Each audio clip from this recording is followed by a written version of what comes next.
할렐루야.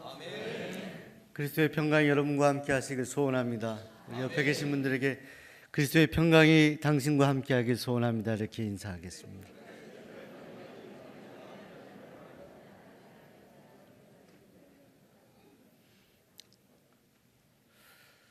어렸을 때 물에서 놀다가 헤엄치다 손을 짚었는데 그 밑에 유리 조각이 있어서 피를 많이 흘렸던 적이 있습니다.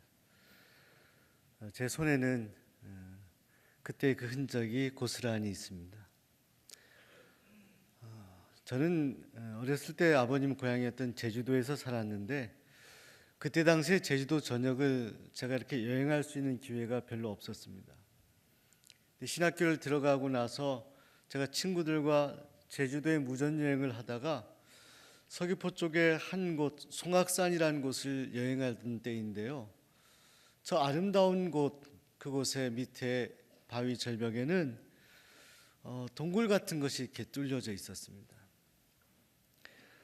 제가 그것에 대해서 물어봤는데 저 동굴은 자연 동굴이 아니라 일제시대 때 일본 사람들이 군사기지로 경납고로 사용하기 위한 그런 굴이었다. 참 오래된 그런 일제의 잔재가 있었던 흔적이 있다라는 이야기를 듣게 되었습니다. 사랑하는 종로교회 성도 여러분, 우리가 인생을 살다 보면 때때로 우리 삶 가운데 고스란히 남아있는 그런 흔적을 남겨두고 또 지니고 살아가곤 합니다. 근데 오늘 성경 말씀을 보시게 되면 갈라디아서에서 사도 바울이 말씀하고 고백하기를 내가 내 몸에 예수의 흔적을 가졌다라고 그렇게 말씀하고 있습니다. 이 흔적이란 말은 히라보로 스티그마타라는 단어인데요. 이 단어는 당시에 두 가지의 용도로 사용했다고 합니다. 첫째는 소나 양 같은 그런 동물들이 이것이 내 소유다라는 것을 나타나기 위해서 주인이 뜨거운 인두로 그 동물의 몸에 이렇게 표시를 했던 그 표시가 스티그마타였다는 것이죠. 또 하나는 당시의 로마 제국하에 많은 민족들이 노예로 있었는데 그 노예인 사람들에게 그 몸에 뜨거운 불인두로 몸에 그 흔적을 새겨서 이 사람은 우리의 노예다라는 것을 소유권을 표시하는 하나의 방법으로 그 흔적을 남겼다라는 것이죠. 그것이 바로 스티그마타. 오늘 바울이 말씀하기를 바울이 자신의 몸에 이 스티그마타, 이 흔적을 가졌노라고 고백합니다. 그래서 바울을 연구하는 신약학자들은 이것이 도대체 무엇인가를 고민하다가 고린도후서 11장 말씀해 보시게 되면 바울이 고난 목록을 말씀하는 가운데 바울이 사도권을 변호하기 위해서 고난 목록을 열거하는 가운데 내가 40의 하나 가만매를 5번 맞았고 태장을 맞았고 또 돌로 맞았다, 찍힘을 받았다, 이런 고백을 하거든요. 그래서 이 고난 목록의 이 부분을 연구한 학자들은 이 스티그마타, 바울의 흔적이라는 것은 그가 육체의 고초, 이 고난을 당했을 때 남겨진 몸의 흔적이었다, 그렇게 주장하기도 합니다. 근데 바울은 자신의 몸에 그 스티그마타를 가지고 있었다, 이렇게 고백합니다. 무엇인지 정확히 알 수는 없지만 아마도 그가 예수님 복음을 전하다가 그의 몸에 고초를 당하고 어려움을 당하게 되어서 고스란히 남게 된 그런 흔적이 아니었나라는 그런 생각을 하게 됩니다. 사랑하는 종로교회 성도 여러분, 우리가 예수님을 믿고 살아가면서 또 복음을 전하고 주님의 제자로서 살아가면서 때때로 그것으로 인해 우리 몸의 어떤 고난, 고초, 육체의 질병, 이런 것들을 경험하며 우리 몸에 고스란히 그런 스티그마타를 남기는 일들이 있습니다. 제가 이전에 부목사 사역을 할 때 이 아파트 단지에 있었던 교회입니다. 불꽃교회라는 교회 부목사로 사역을 하고 있었습니다. 근데 이 불꽃교회에서 제가 아파트 전도대를 처음 만들었습니다. 도전적으로 이 아파트 숲에 있는 이 성도들이 참 전도의 대상이 되어야 되겠고 그들이 주님께로 나와야 되지 않겠느냐라는 생각을 기도하며 하게 되었고 아파트 전도대를 만들었습니다. 전도대에 나오시는 우리 성도님들이 일주일에 한 번 나오시는데 나오시면 함께 기도하고 제가 파송하고 저도 함께 전도 현장에 나가죠. 근데 제가 어느 날 파송하고 한참을 전도 활동하고 돌아왔는데 어느 집사님이 손에 붕대를 감고 있어요. 분명히 나가실 때는 그런 붕대를 감은 흔적이 없는데 돌아오셨을 때 보니까 손에 붕대를 감고 있어서 제가 여쭤봤어요. 집사님, 이 손에 왜 그 붕대를 감고 계시나요? 이렇게 질문했습니다. 근데 그때 집사님께서 그러시더라고요. 목사님, 이거 말씀드리지 않으려고 했는데 아파트 이렇게 전도를 하다가 초인종을 눌러서 문을 열고 얼른 전도지를 주면서 예수님 믿으세요 하고 이렇게 전도지를 주고 손을 빼는데 문을 쾅 닫은 거예요. 안에서 얼른 빼는 과정에서 손을 다치게 됩니다. 그대로 집에 가셔도 되는데 그래도 전도를 마무리하는 그런 그 결단식, 그 보고식에 참여하시기 위해서 오셨어요. 제가 그 집사님의 이야기를 듣고 마음이 너무 아프더라고요. 마음이 짠해요. 제가 집사님 손을 잡고 하나님 앞에 기도해 드렸어요. 하나님, 집사님이 이렇게 오늘 복음을 전하고 예수님을 증거하다가 이 손에 상처를 가지게 되었습니다.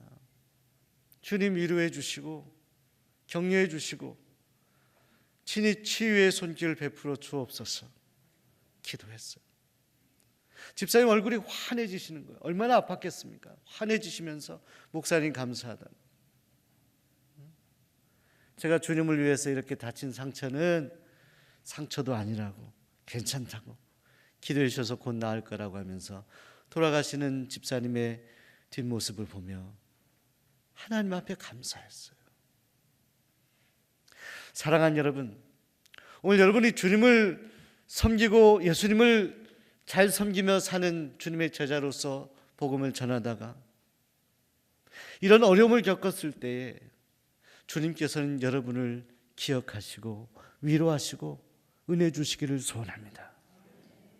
근데 오늘 이 스티그마타라고 할 때 바울이 내 몸에 예수의 흔적을 가졌다라고 할 때 이 몸이란 말은 히라보로 소마란 단어입니다. 소마. 따라서 해볼까요? 소마. 이 히라보로 살크스하고는 다른 단어. 이건 단순히 육체를 말하는 것이 아니라 이거는 마음, 정신적인 것, 영혼, 몸 전체를 말하는 소마. 이 소마의 스티그마타를 경험했다는 거예요. 그렇다면 이것은 단순히 바울의 몸에 있었던 흔적만을 말하는 것은 아니다. 바울의 마음에도 상처가 있었다. 근데 오늘 본문 말씀을 보시게 되면 이 갈라디아 교인들에게 바울이 말씀하는 것은 당시에 바울을 항상 대적하고 공격했던 이들이 있었는데 그들은 유대인으로서 예수를 믿게 된 유대인 크리스찬들이었습니다. 그들은 몸의 할례를 중요하게 생각했어요. 그런데 바울은 몸의 할례보다 더 중요한 것이 우리 마음의 할례다. 로마서 2장에 보시게 되면 마음의 할례가 중요하다라고 바울이 언급을 합니다. 오늘 본문 말씀에도 우리의 마음이 새롭게 되는 것이 중요하지 우리 육체의 할례가 중요한 것이 아니다라고 바울이 분명하게 하나님의 말씀을 전합니다. 그리고 바울이 고백합니다. 내가 십자가 외에는 그 어떤 것도 결단코 자랑하지 않겠노라고 말합니다. 그리고 그 다음 말씀이 제 가슴에 다가옵니다. 이후로는 누구든지 나를 괴롭게 하지 말라. 저는 이 본문 말씀을 읽으면서 바울의 스티그마, 바울의 상처, 그것은 단순히 그 몸에 있었던 그런 상처만이 아니라 바울은 복음을 전하며 또 변론하며 수없이 많은 마음의 상처들을 지니고 살았구나. 나를 더 이상 괴롭게 하지 마라. 그런 바울의 마음의 스티그마를 느끼게 되었습니다. 사랑하는 성도 여러분, 때때로 우리가 예수님을 믿고 살아가면서 우리 몸에 그리고 우리 마음에 상처를 경험하고 살 때가 있어요. 제가 한번 어떤 목사님의 간증을 읽은 적이 있습니다. 그 목사님은 제가 이렇게 성함을 말씀하면 여러분들이 다 아실 만한 목사님인데, 그분이 목회를 시작하고 신도시에서 시작하기는 순간부터 사람들이 인산인해로 모이는 것입니다. 저는 바라기는 우리 종로교회도 하나님께서 보내주신 영혼으로 가득 채워지길 소원합니다. 주님이 필요한 영혼들이 주님께 나오길 소원해요. 이 목사님 목회하는데요, 주차장이 없어요. 사람들 어마어마한 주차장을 다 채우고 수용할 데가 없어요. 더 이상 다른 교회 교인들은 오지 말라고 그렇게 해요. 그런데 이 목사님의 과거에 간증을 드렸는데, 이 목사님의 아버님이 목회를 하셨는데 개척교회를 하셨다는 것이죠. 여러분, 요즘 개척교회가요, 죽은 사람이 막 일어나는 그런 일 아니고는 결코 교인들이 오질 않는다는 것입니다. 그만큼 어려운 것이 개척교회입니다. 근데 이 개척교회 사역을 하면서 너무너무 이 목사님이 힘들어서 40일 금식을 작정하고 매일매일 금식하며 십자가 앞에 엎드리며 기도했다는 거예요. 그런데 40일을 다 채우지 못하고 17일째 되는 어느 날, 이 목사님이 금식하는 중에 하나님의 부르심을 받았어요. 이것이 그 아들이었던 그 청년기를 보내는 그 지금의 그 목사님의 가슴에 큰 상처가 됩니다. 주변에서 친구들, 사람들이 조롱하기도 합니다. 어떻게 목사님이 금식하다가 그렇게 세상을 떠나느냐. 너무너무 힘들고 어려워서 방탕한 시절들을 보냈다는 것입니다. 그런데 다행히 하나님의 은혜로 그분이 주님께 돌아오게 되었어요. 그리고 다시 신학을 공부하게 되었고, 그리고 목회를 하게 되었는데, 성도들이 정말로 주님께로 나온 성도들로 가득가득 채워지는 놀라운 일을 경험하며 그 어느 날 밤 그 어머님과 민망인 되었던 어머님과 함께 대화를 나누는 기회가 있었다고 합니다. 그때 과거의 일, 사실은 회상하고 싶지 않았던 그 일을 회상하며 대화를 나누는데, 그 어머님이 그렇게 말씀하시더래요. 사랑하는 아들아, 나는 내 평생 한 번도 하나님을 원망해 본 일이 없단다. 너희 아버지가 금식하다가 돌아가신 그 날에도 나는 하나님을 원망하지 않았어.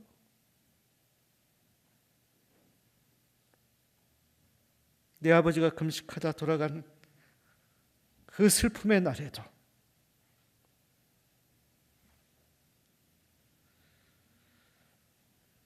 그 목사님은 아버님이 금식하다 돌아가신 일이 마음에 상처가 되었죠. 어머님의 간증 고백을 들으며 그것은 결코 상처가 아니라 오늘 자신이 있게 한 것은, 수많은 영혼들이 주님께로 나오도록 역사하는 것은 결코 자신의 공로가 아니라 자신의 아버지의 뜨거운 기도, 금식의 기도, 생명을 걸고 목숨을 걸고 영혼을 전도하려고 했던 선친의 기도 때문이라는 것을 그날 깨닫게 되었다고 합니다. 사랑하는 여러분, 오늘 사도 바울의 몸과 마음에는 이런 상처들이 많이 있었다는 것입니다. 그런데 바울이 그 상처를 간직하고 살아갈 수 있었던 유일한 힘은, 유일한 근거는 예수 그리스도, 십자가에 달린 우리 주님의 손과 옆구리의 상처, 주님의 스티그마타, 바로 그것이었습니다. 요한복음 20장에 보시게 되면 예수님께서 부활하셔서 제자들에게 나타나십니다. 너에게 평강이 있을지어다 말씀하십니다. 그리고 제자들을 향하여 주님은 손을 보여주십니다. 못자국을 보여주십니다. 그리고 그 옆구리를 보여주십니다. 그 험하고 흉측한 옆구리를, 창에 찔린 옆구리를 보여주시죠. 근데 우리 성경 말씀을 보시면 그때 비로소 제자들이 주님을 보고 기뻐했다는 말씀이었습니다. 주님의 부활을 목격했다는 것은 엄밀히 말하면, 정확하게 말하면 그것은 영광의 주님의 부활을 보았다는 것이 아니라 주님의 십자가의 상처를 보았다는 것입니다. 그 상처가 주님의 부활의 증거가 되었을 뿐만 아니라 제자들에게 다시 그들의 믿음을 회복하는 생명의 근원이 되었다는 것입니다. 제자들을 만나고 주님이 떠나시고 도마가 오죠. 도마는 믿지 못했어요. 난 믿을 수 없다라고요. 그런데 사랑하는 여러분, 이 도마를 위해서, 이 배은망덕한 도마를 위해서 주님이 다시 나타났습니다. 주님이 뭐라고 말씀하십니까? 이 손에 손가락을 보라, 넣어봐라. 옆구리에 내 손을 넣어봐라. 그때 도마가 주님 앞에, 오 주님, 나의 하나님. 그가 회개합니다. 전설에 의하면 도마도 목숨 걸고 생명 걸고 복음을 전했던 주님의 제자가 되었다고 합니다. 그 근거가 어디입니까? 제자들이 다시 소생할 수 있었던 근거, 출발이 어디입니까? 그것은 예수님의 상처, 그 흉측한 스티그마, 바로 그것이었습니다. 그 상처가 그들을 살렸습니다. 그들을 새롭게 변화시켰습니다. 사랑하는 성도 여러분, 오늘 여러분이 주님을 믿노라 하면서 예수님 때문에 겪게 되는 상처가 있습니까? 주님의 흔적이 있습니까? 사춘기에 있던 한 여학생에 관한 이야기입니다. 그 여학생이 어머니를 사랑하는데, 그럼에도 불구하고 어머니를 친구들 앞에 늘 부끄럽게 생각했습니다.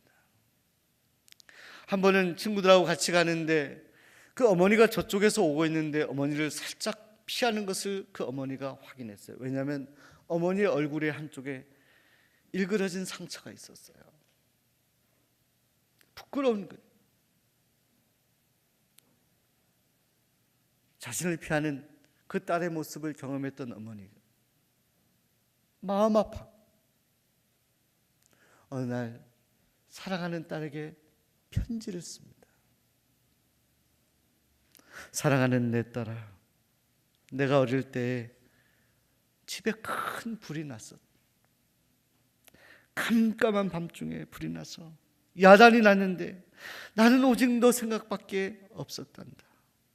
불 속에 자고 있는 너를 생각하니 가슴이 차고 메어져서 나는 저 빨간 불 속으로 들어갈 수밖에 없었단다. 그리고 자고 있는 너를 안고 나오다가 엄마 얼굴이 이렇게 되었어. 너를 안고 나오다가 그렇게 된 거야. 이 편지를 읽던 딸이 하염없이 울기 시작합니다. 더 이상 어머니의 얼굴에 흉측한 상처는, 그것은 부끄러운 수치가 아니라 그것은 그 딸을 다시금 살아나게 한 영광의 상처, 바로 그것이었습니다. 사순절을 보내는 이 기간에 사랑하는 성도 여러분, 오늘 여러분 안에 바울이 말하는 예수님의 흔적이 있나요? 주님을 위해 살아가다가 다친 몸과 마음의 상처가 있습니까? 그리고 오늘 주님 십자가를 바라봅니다. 그 십자가에 달리신 우리 주님의 손과 옆구리의 상처, 그 상처가 여러분에게 수치스러운 것입니까? 결코 우리 주님의 상처, 그 스티그마는 결코 상처가 아니라 그것은 오늘 우리를 존재하게 한, 오늘 우리를 새롭게 한 주님의 영광스러운 보배로운 상처입니다.